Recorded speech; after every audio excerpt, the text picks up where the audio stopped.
24 ore su 24, le notizie corrono più veloci sul web.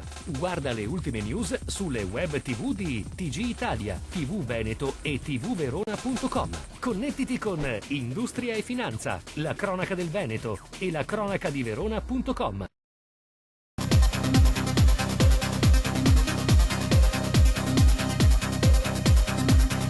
In Veneto la crisi dell'economia si è tradotta in un'ulteriore perdita di posti di lavoro dipendente.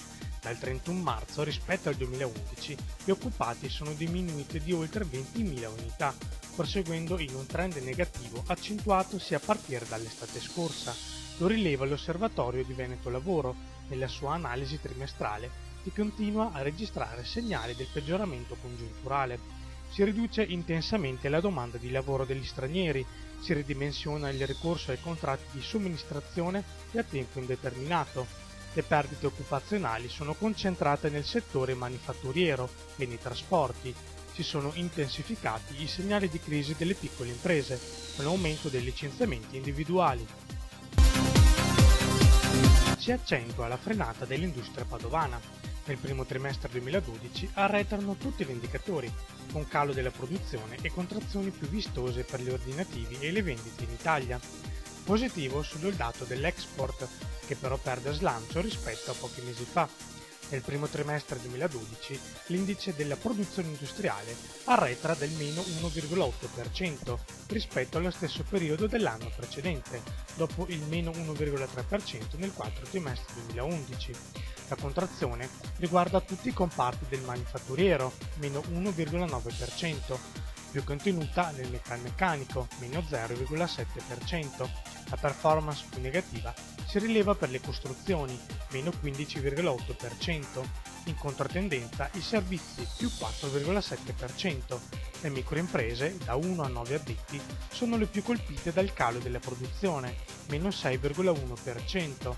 La contrazione del primo trimestre 2012 conferma che siamo in recessione, che sarebbe peggiore se non ci fosse l'export a dare un po' di spinta all'industria, ha affermato il presidente di Confindustria Padova Massimo Pavin. Entro il 2016 uomini e donne avranno a parità di ruolo lo stesso stipendio. Questo è l'impegno che si è assunto il governo Monti in Commissione Lavoro del Senato, accogliendo una proposta dell'Italia dei Valori.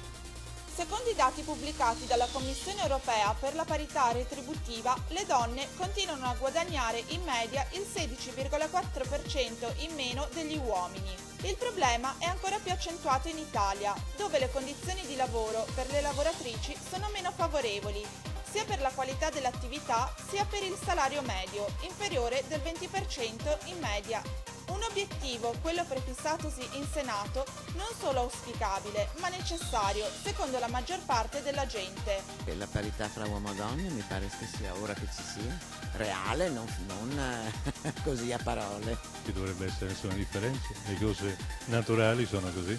È giusto, ma sicuramente troveranno qualche altra scusa per non farla. Penso che ultimamente si dicano tante cose, ma se ne concludano poche. È da tanto che ne parlano, quindi non so se sia fattibile. Mi auguro che la volontà ci sia e che quindi si possa arrivare finalmente a un risultato.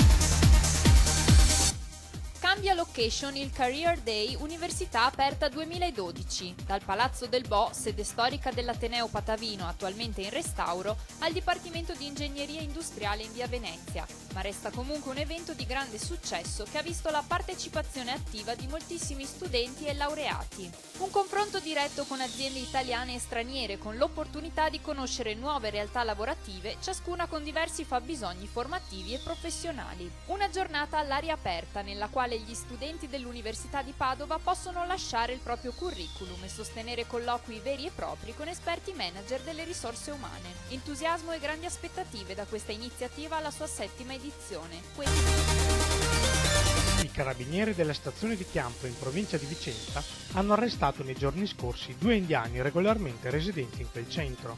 Durante uno dei controlli effettuati dai militari della locale stazione sono stati fermati e sottoposti a perquisizione un 20enne e un 36enne.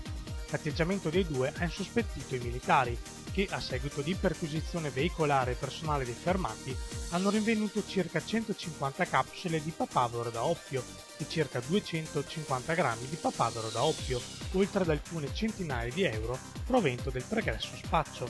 Accompagnati in caserma ed effettuati verbali di rito, i due sono stati sottoposti alla misura degli arresti domiciliari.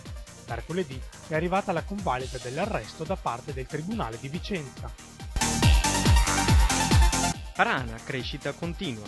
Il fatturato ha raggiunto i 378 milioni di euro, aumenta l'impegno sui mercati internazionali con la ricerca di prodotti ad hoc nei paesi cui il gruppo è impegnato. Tutti i particolari su industria e finanza.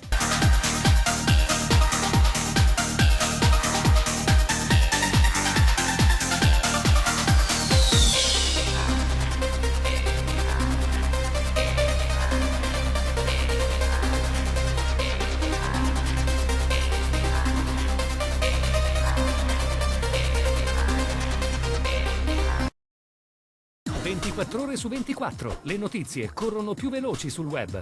Guarda le ultime news sulle web TV di TG Italia, TV Veneto e tvverona.com. Connettiti con Industria e Finanza, la cronaca del Veneto e la cronaca di Verona.com.